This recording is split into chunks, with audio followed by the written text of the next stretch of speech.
On episode 247 of the Drunken Peasants podcast, the peasants criticized a video by a YouTuber, DZ Philosophy. DZ was calling TJ an idiot and made the claim of objective morality being demonstrable. He made the claim that philosophy can be used to determine objective morality by using questions like, do the ends justify the means, or is this beneficial? The peasants dismiss him by saying philosophy itself is subjective, and in a later video, DZ will go on to make a case for objective morality. What's up, guys? DZ Philosophy here. Now today I'm going to be defining and speaking about objective morality. So first we're going to start off with the definitions to ensure that what I say stays truthful to what it means. Intellectual honesty, if you will. Now first of all, I'm going to define objective morality. So objective is defined as not influenced by personal feelings or opinions in considering and representing facts. Morality is defined as principles concerning the distinction between right and wrong, good or bad behavior. Good is defined as to be decided of or approved of. Right is defined as morally good, justified or acceptable, true or correct as fact. Now before we go on, we're going to take another look at morality. Principles concerning the distinction between right and wrong or good and bad behavior. If you look at the first bullet right under it, it says a particular system of values and principles of conduct. Not just principles, values and principles. And that values things is going to be very important. And you'll see why. So now I'm going to give you an example of what would be considered an objective moral, verily to the definition.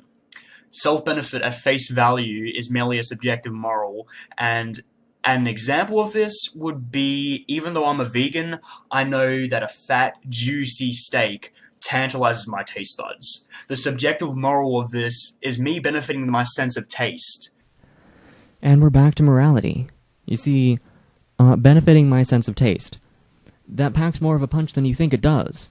Because if you decide your lunch based on what benefits your sense of taste, if that's the principle on which you decide what you're going to eat, then the thing that benefits your sense of taste is the right decision. What doesn't is the wrong decision. Are you seeing this here? If you value your sense of taste, and your sense of taste is what you make decisions based on, then the right decision is just what is in accordance with what you value. Now the objective moral of benefit would be to create the most welfare with the least amount of detriment. The reason I'm vegan is because I understand the value of life, of which I will delve into explaining later. Good. I'd like an explanation for that. But first I want an explanation for why did you put in objective moral of benefit? I mean, when you talked about the subjective moral, you just talked about subjective moral, not subjective moral of benefit. Because when you're talking about benefit, you're talking about something that you desire or something you approve of, right? Because it seems that just puts it back at being subjective. Because you're the one who is desiring something that's not really something that's objective, something that's independent of your opinion, isn't it? The contribution to the meat industry causes tangible damage to the environment. Which is definitely not something that I desire, but it's also not necessarily right or wrong. It is the healthiest diet due to numerous factors. And finally, financially, the vegan diet is more cost-efficient than any other diet in our Western society. I understand that you value your health and you value cost. The thing is that you're right. Those things are definitely desirable. I desire my health. I just desire to keep any money that I have, but that's still your feelings or opinions. Now, in some societies, these variables will differ, but the fundamental objective moral still holds true for them. Create the most welfare with the least amount of detriment. Yeah, different cultures and societies value different things, but the thing is, when it comes to objective morality, you still haven't demonstrated that one even exists. You can't really say that they have the same one if you haven't really demonstrated that there is one? So now I'm going to provide the natural, objective moral for life's worth. Great, we're finally going to get something objective and moral. Thank you. Please, go on, tell us something not influenced by personal feelings or opinions, that is also a principle or value that can determine the difference between right or wrong. Life originally started from nothing but raw materials and a seemingly perfect circumstance. Evolution by nature causes life to exist, a process that holds true for the entire universe. By very nature we have meaning and worth.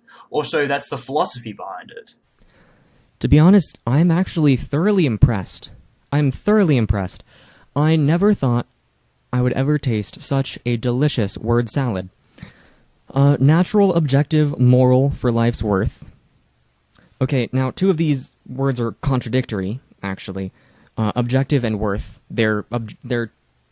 They cannot coincide, because worth is something that is determined by a person, and something that is objective is something that is not determined by a person. I don't know why he even included natural here. Let's just go with the objective moral. Okay? The principle concerning the distinction between right and wrong, or good and bad, that is not influenced by personal feelings or opinions. What principle do we objectively derive from the fact that life happened by raw material and circumstance, and that evolution occurred by nature? What is the principle that we derive from this? We know intrinsically we don't want to cause harm to other sentient life because we, as a higher intelligence, know how it feels. And due to the fact that we definitely wouldn't like it, we wouldn't, or at least shouldn't, perpetrate it on anything with a similar perspective experience to us. So apparently he just completely ignores everything that he just said about the universe exists and we exist naturally, therefore we have value. And he dumped that just to say, we don't like harm, so we shouldn't cause harm. Subjectively, we don't like harm, so sympathetically we don't cause harm. Emotions are fact. To experience pain, suffering, and death is objectively bad. That's objective. There it is, objective morality. I hope you found this video informative, and please do have a nice day.